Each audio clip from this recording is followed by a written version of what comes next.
What is good, everybody? Welcome back to another episode brought to you by the League FFB. Today, we're going to be talking about 10 players I am targeting on my waiver wires here as we head into week 9 of the fantasy football season. As always, we are recording this before the Monday night game, so if anything changes in that Monday night game, if somebody becomes a priority pickup for me, I will make a note of that in the top of the comments section. But without wasting any more time, let's hop right into today's video and let's start talking about these waiver wire pickups.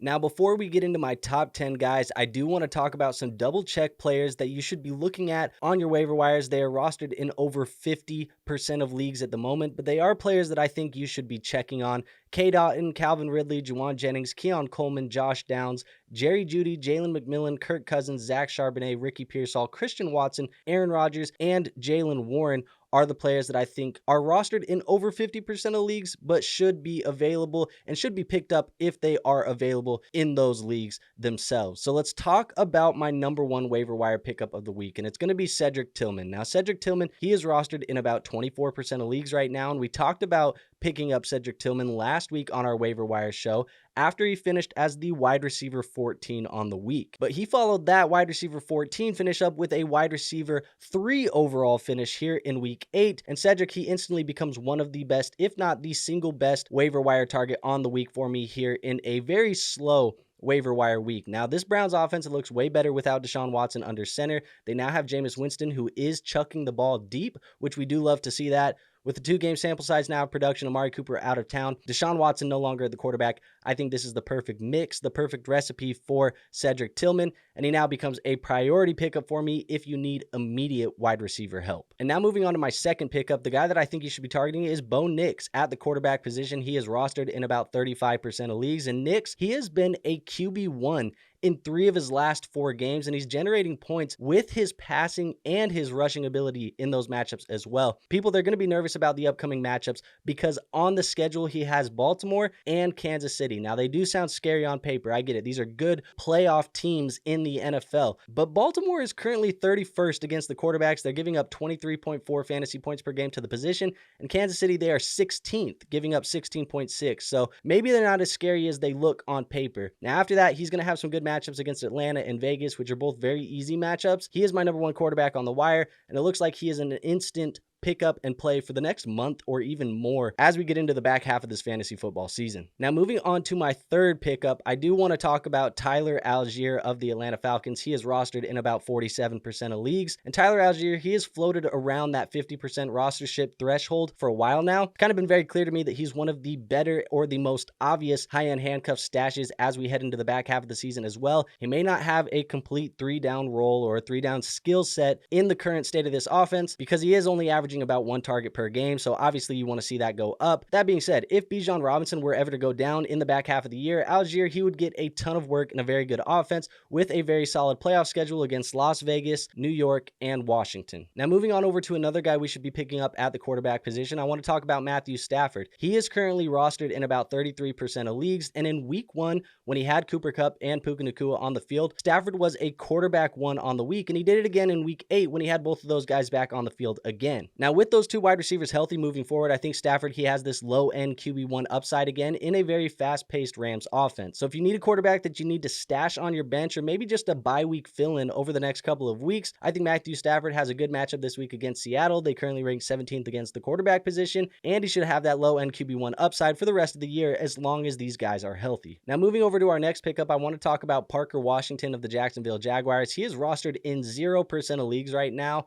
Obviously, he's rostered in leagues, but the rostership is 0%. So Parker Washington, he becomes a very interesting speculative ad for me here this week after Brian Thomas Jr. got banged up with a rib injury in the Jaguars week 8 matchup. Now, the MRI for BTJ supposedly did come back good. At least that's what Jaguars coach Doug Peterson said. He said he is going to be labeled as day-to-day with a chance to play here in week 9 against the Eagles. So obviously good news for Brian Thomas Jr. And obviously if he does play here in week 9, that is going to cap the overall upside of Parker Washington's ceiling as a pickup and play option. But it's also worth noting that Christian Kirk also got hurt in this game. He broke his collarbone. He's going to be out for the remainder of the season. No matter what Brian Thomas Jr.'s status is going to be here in week 9, Parker Washington should see an increased role moving forward. Now, moving on to another wide receiver we should talk about, it should be Jalen Tolbert of the Dallas Cowboys. Now, he is rostered in about 36% of leagues. And Jalen Tolbert, he hasn't really lived up to the waiver wire pickup expectations that he set for himself back in week 5 after he finished as the wide receiver 14 on the week. But the Cowboys offense, it just hasn't really been that good over the last couple of weeks. Now, he's still a player that I'm looking at if I need some immediate wide receiver help. You can play him in the flex this week. There are some injuries. There are some buys that you might have to maneuver in your leagues. And I say that because he's still seeing a ton of the snaps. He's seeing over 90% in each of his last 3 games, and he does have a very solid matchup this week against the Atlanta Falcons. Now, obviously, we need to see this Cowboys offense improve if we want to have any type of confidence in starting Jalen Tolbert. But if you're looking for a streaming option that has a few good matchups in a row where you might get a couple uses out of him, I think Jalen Tolbert is the most realistic option on the waiver wire here this week. Now, moving on to another wide receiver, we should talk about Elijah Moore of the Cleveland Browns. He is rostered in about 7% of leagues at the moment, and I don't want to repeat too much of what I said about the Browns' offensive situation, but the improvement did not just impact Cedric Tillman. It has trickled all the way down to Elijah Moore as well. Elijah saw 12 targets in week 8, which is enough to get me interested in him on this week's waiver wire, considering that he shouldn't go at a very expensive cost. And if this is truly what the Browns offense is going to look like with Ken Dorsey calling plays and Jameis Winston under center, he should also be added to teams just like Cedric Tillman. Now, when you are adding Elijah Moore, it is worth remembering that this week's matchup against the Chargers is a little bit of a tougher matchup. And then the Browns, they do go on bye in week 10. So if you pick him up, there's a chance you may not even want to throw him into the lineup until at least week 11. So keep that in mind when you are picking him up off of waivers this week. Now, moving on to my next guy, let's go to the running back position. I want to talk about some more stashes. Blake Corum is the next guy up. He's rostered in about 23% of leagues right now, and he's another stash candidate where, as we're heading into this back half of the year, I think he needs to be on rosters because he has a chance to be an immediate impact player if anything were to happen to Kyren Williams. Now, in week 8, Corum was the only running back to see snaps behind Kyren Williams, and he filled in for him momentarily when Kyren was on the sideline getting his ankle taped up. Now, this is a little bit more of a speculative ad because we haven't really seen Corum get a ton of work at the NFL level, but if Kyren Williams were to get injured, he is the guy that I think a lot of people would go after. He is the guy that I think would be the most logical pickup. So Blake Corum, he should be added because in a next man up situation in an ascending offense with a very good playoff schedule as well, I think he should be stashed on the back end of rosters. And if you have the bench space, he could pay off heavily in the second half if anything were to happen to Kyren Williams. Now, keeping it in the theme of stashes, we're also going to go with Braelon Allen for the New York Jets. Now, he's rostered in about 45% of leagues, and just like Corum and Allgeier, Braelon Allen is also one of the more obvious high-end handcuff candidates to stash on the back end of our rosters. Now, the last few weeks of minimal usage have pushed Braelon Allen's rostership percentage below that 50%. It's making him available in over 50% of leagues, again, for the first time since like week 5. So there just might be a chance that he actually is on your waiver wires at the moment. Now, just like the other 2 guys we talked about, he needs an injury ahead of him to be a comfortable starter, but New York, they do have one of the easiest playoff schedules, if not the easiest playoff schedule for fantasy football running backs. So if Breece Hall does go down, Braelon Allen legitimately could be a league winner. And now the last and final stash running back we'll talk about, it is going to be Kimani Vidal. Now, he is rostered in about 19% of leagues, and